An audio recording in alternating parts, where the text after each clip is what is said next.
How's it going, guys? Yeah, you're looking at the car again. I'm just taking a 2-minute break. Got the door partly closed to keep the sun off me.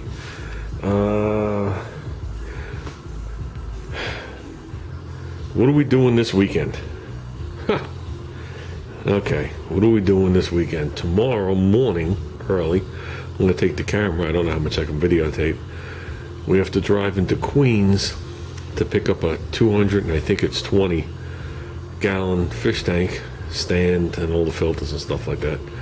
The tank and the stand are in two different towns, so that should be quite interesting. I don't think it's going to fit in the van with the seats in there, but well, I know it's not going to. I know the measurements of the tank. So that's how tomorrow's starting. Today, what are we doing right now? Well, I don't know if you guys could tell, but you can see the tires are nice and black. The front rims and fenders are done on both sides of this car.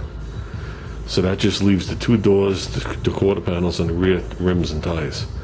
And when I'm done with this conversation, I'm gonna start, and the doors only take a minute, but I'm gonna go do the rear tires. Basically, to me, those rims are partly painted, partly raw aluminum. So the center caps are chrome. They're held on with 5 screws. They come off. The wheels and tires, I spray them with glass cleaner just to get any residual dirt off. Well, they've been sitting for a couple of years. Then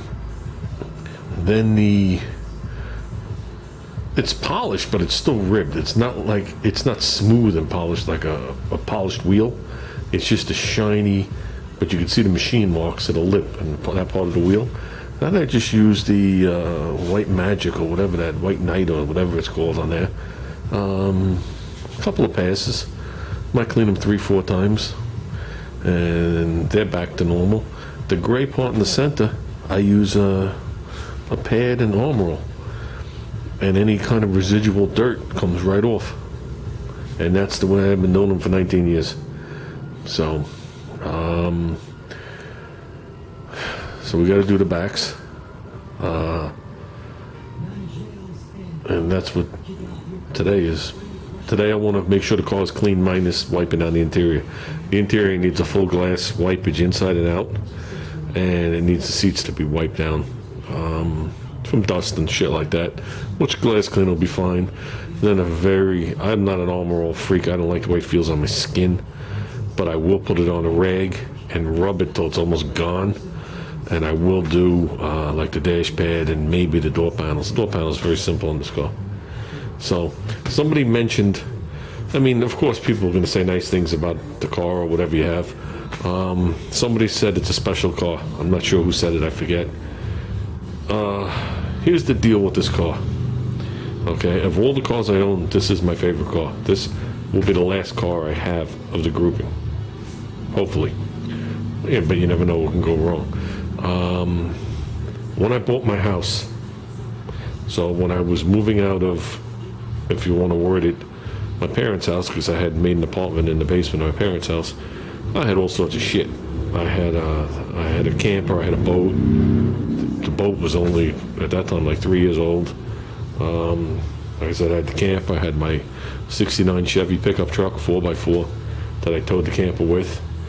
I had a 66, I don't know if you call it a Suburban or a Carryall, I never knew what the name of it was, short body. I bought it from the original owner, had a 283, it was equipped with a Power Glide, Power Brakes, 373 posi rear from the factory.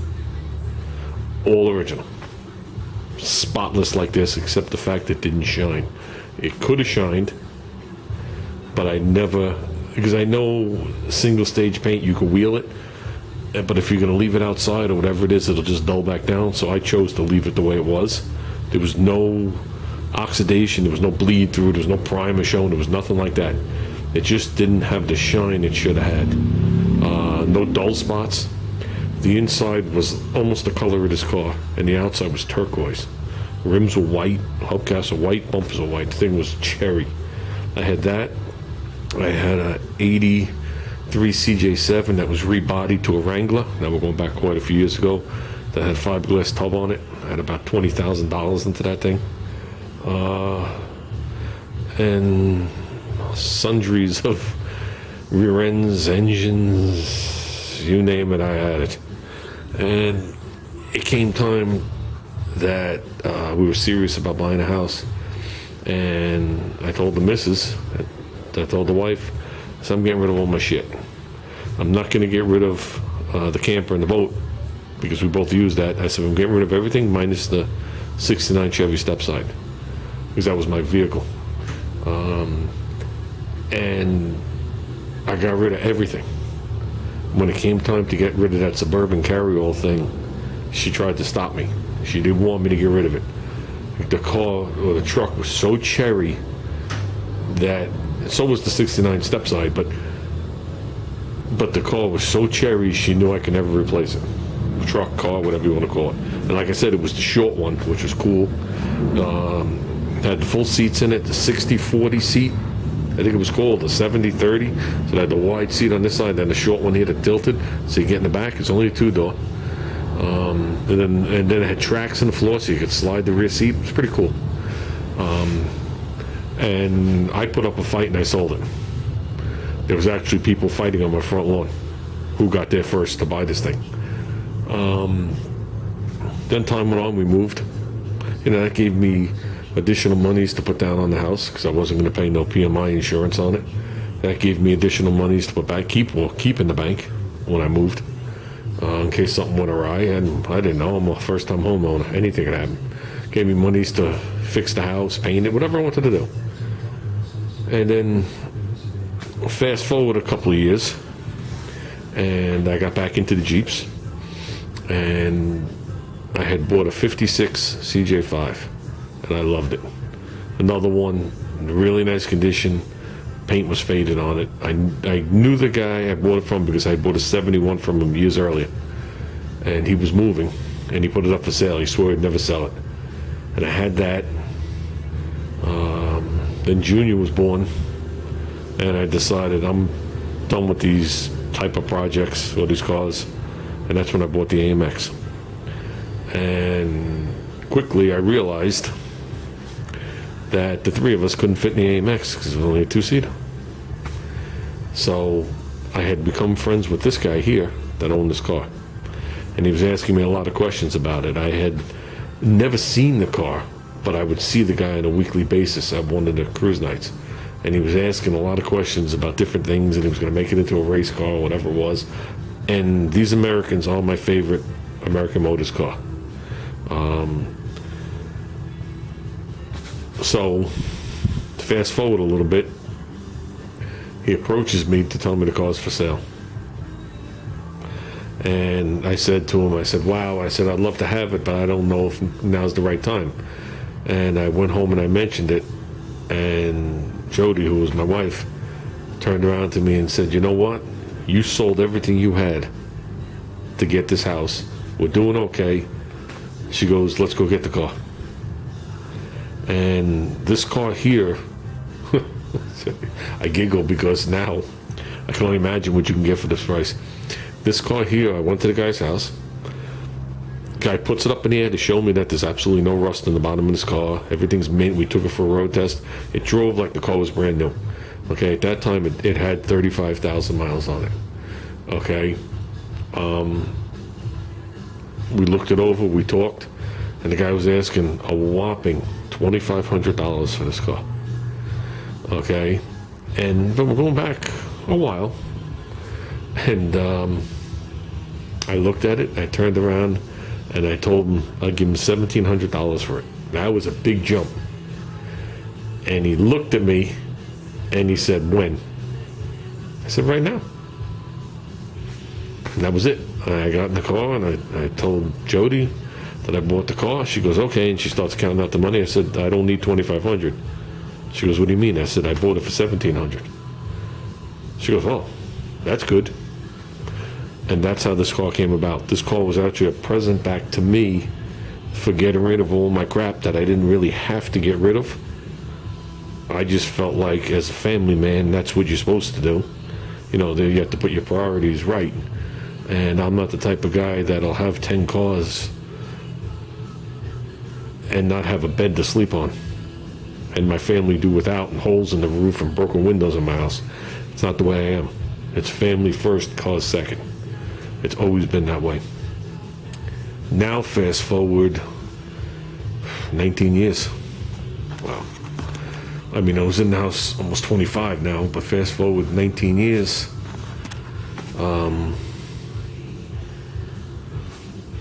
There is no longer, Jody is no longer, that's one way of wording it, but she let me keep the car, as well as the wagon. She felt I deserved them. And she didn't want to see me pay for half the car or sell the car or anything with the car. She wanted me to keep this car. So is the car special? I think the car is special. It might not mean anything to anybody else, but it means something to me. So what makes the car special? I used to take Junior to preschool in this car and pick him up when I was off. When I was off Mondays, when I didn't work Mondays. Mondays was a special treat. He'd come running out, he'd see the car. In the back of this car, if anybody's ever seen it, I know it's dark. A 220 does not have a dome light that goes on when you open the doors. I moved the car over a little this way. On a 220 model, you have to turn the dome light on right here. And in the back, SpongeBob sits in a 4-point harness. Okay, that harness is hooked to the car. It's SpongeBob now. Back then, there was, there was a car seat in there. That harness was interwoven into the car seat. So Junior was strapped into the car wearing a 4-point harness because me being a nervous Nelly didn't really like the cheap shit harnesses that came with it, and the fact that I was just going to use a 50-year-old lap belt through him. So we did that, and then as he got older, the car seat disappeared, and he just wore that. And then obviously he grew like a weed, or 2 or 3, and that all disappeared. But I left the stuff back there, and I threw SpongeBob back there. So like I said, he grew up in this car. I took him back and forth, like I said, to preschool. In middle school, I'd pick him up every once in a while. And then by the time he made it to the high school, you know what I mean, to make him feel really cool, I'd pick him up in the wagon. Because the way the high school was laid out, you had the big bus circle in the center, and you had the front of the school, and then the school came down on 2 sides, shaped like this. So when you rolled into that circle, there was hundreds of kids looking at you. And I'd just come rumbling in with the wagon and get out and park it there. And you know, all those kids were distracted as he was getting in the car. I learned that from when I was a child. That makes you the cool kid in the school. So like I said, I don't feel this car's going anywhere. I've been offered many times to sell it. I think the color isn't unique for the year, but it's the color that draws me to this car. To me, it's a timeless color. It isn't, and there's nothing wrong with any of these colors, but it isn't like bright red or bright white or bright blue or silver. Silver I'd like also, but it's like a neutral color. They call it Laredo Tan Metallic is what it's called. And I always thought it added a little bit of class to the car. It didn't make it obnoxious, and it didn't make it look like, okay, that's a pieced together piece of shit. And I like white cars. Obviously, I have a couple. But it is what it is. The reason this car didn't get everything the Concorde got instead of the Concorde was I swore I would never change anything on this car inside. When I tell you how good this car runs, I probably just jinxed myself. When this car starts up, I've shown it in all the videos, you could rest the camera on the steering wheel and it doesn't even vibrate. The tach doesn't vibrate. We had this car, me and my friend Mike, when we were shooting the TV show Life on Mars. I was in it one episode with this car. And when I would sit there and wait for them to flag me to drive through the scene, they would yell to me, "Start your car." And I'd be like, "It's running." "No, start it. And I'm like, "No, it's running." That's how quiet this car is. So I'm glad, personally, that the car didn't get cut up. The guy had this really radical small block Chevy. This guy had a 73 Nova parked next to it in the garage with an 800 cubic inch Donovan motor in there with, you know, all handmade aluminum intake, all the shit that goes with it. And he was running, at the time, the 10.5 inch tire class. So he was putting down, I don't know how much horsepower to these tiny little tires, and that was the class back then. It was, you know, that was a big thing back in the day. And he wanted to run another car. And he had this whole small block Chevy set up in rear and everything. And when I went there, it was sitting on the floor next to it. He had a nice sized garage, this guy. When I was there, he had the motor out of the other Nova, and he was adjusting the valves outside the car.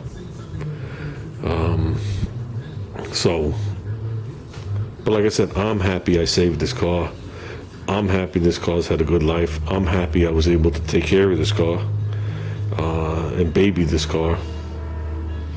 And hopefully I live a little longer and the car lives a little longer, and then when Junior gets his hands on it, well, whatever he wants to do, we can do. But yeah, it is what it is. So that's the story behind this car. So is it special? Yes, it's special to me. It's the gift that keeps on giving. Now, I just wish somebody would come clean his freaking wheels, and we'd be good to go. As you can see, I'm eager to go back there and do it. So, yeah. As soon as I wedge my fat ass on the floor there to clean the wheels, my phone will ring. Like it did yesterday.